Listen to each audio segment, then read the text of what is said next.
जिस जिस गांव नगर में गाय पाओ और विप्र पाओ, ते ही पूर्व आग लगा वही, जाकर के आग लगा दो।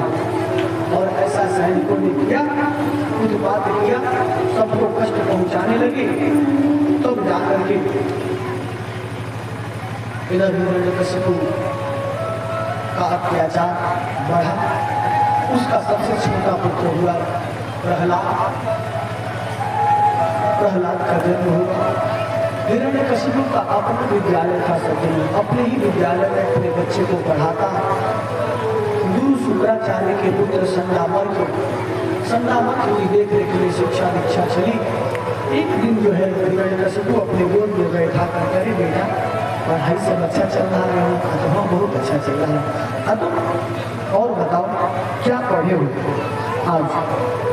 अतुल, हे पिताजी मेरी जो पढ़ाई है यही हुई है कि इस संचराचर जगत में जगत नियंता प्रभु श्री हरि ही हैं, जिनके बल पर यह पूरी सृष्टि चल रही है। यहाँ तक कि श्रवणम कीर्तनम विष्णु स्मरणम पाद सेवनम अर्चनम वंदनम दास्यम सख्य आत्मनिवेदनम। भगवान को प्राप्त करने के लिए पहले सुने, तब कीर्तन करें, तब भगवान का स्मरण करें, उनका पाद प्रक्षालन करें। तो ठाकुर जी को नहवाने के बाद अर्चनम पूजा करें, वंदनम प्रणाम करें, दास्यम दासीता स्वीकार करें। हे प्रभु हम तुम्हारे थे प्रभु जी।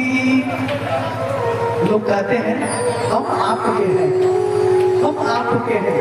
कभी अपने भी सोचने को उद्यत होते हैं कि जब सब लोग कहते हैं हम आपके हैं, अरे हम किसके हैं? यह होना चाहिए। जब वो पत्नी कहती है हम आपके हैं, पुत्र कहता है हम आपके हैं, और पिता इसको कहे कि हम आपके हैं, तो पिता को भी कहना चाहिए हे जगत नियंता प्रभु हम आपके हैं। हम तुम्हारे थे प्रभु जी, हम तुम्हारे हैं, हम तुम्हारे थे प्रभु जी, हम तुम्हारे हैं, हम तुम्हारे ही रहेंगे मेरे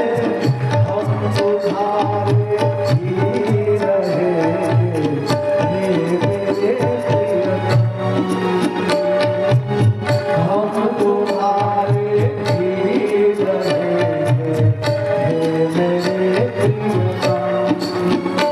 प्रियतम, हम तुम्हारे प्रभु जी, हम तुम्हारे हैं, हम तुम्हारे ही रहेंगे मेरे प्रियतम, हम तुम्हारे ही रहेंगे मेरे प्रियतम। यह भाव होना चाहिए कि प्रभु जी हम आपके हैं। सारी नवधा भक्ति उन्होंने बताई। प्रहलाद जी ने उतार करके, अरे शत्रु पक्ष का नाम ले रहा है, मेरा पुत्र होकर के गोद से उतार दिया। संदामर्क को बुलाया, गुरु पुत्रों को बड़ी प्रताड़ना की, क्या पढ़ाते हो मेरे बच्चों को? तब तक संदामर्क जी जा करके, अरे बेटा प्रहलाद तुमने जो हो अपने पिता को पढ़ाई बताई, कहाँ पे पढ़े हो? तब जाकर के संदामर्क जी जो ही कपड़े छोड़ करके बाहर जाते तो वह बच्चों को भी पढ़ाते जो गर्भ में पढ़े थे।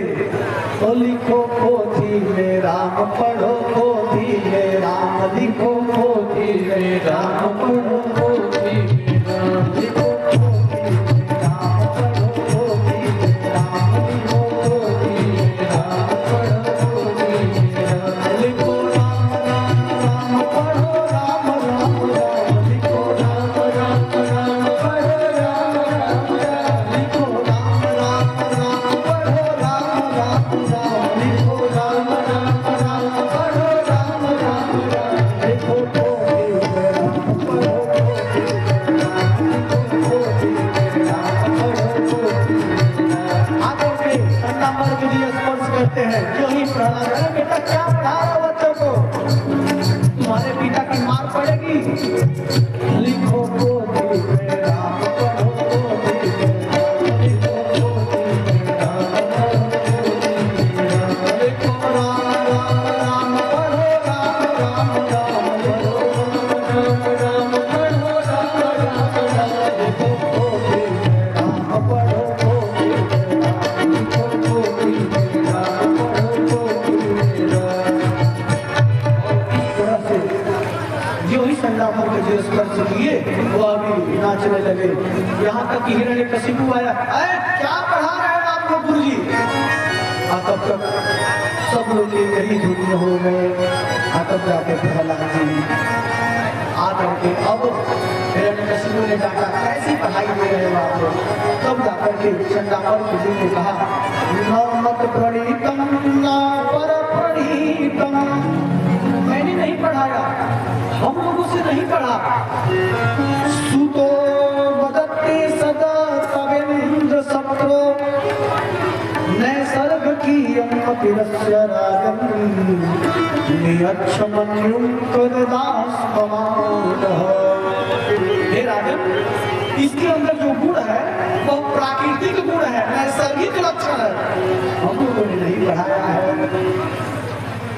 हिरण्यकशिपु अपने ही पुत्र पर अत्याचार करने लगा, जल में डूबोया, पहाड़ से गिराया, जो जो कर बाढ़ के आगे, सिंह के आगे फेंक दिया, विषैले सर्पों के आगे फेंक दिया। तब प्रहलाद जी बच गए, केवल ओम नमो भगवते वासुदेवाय।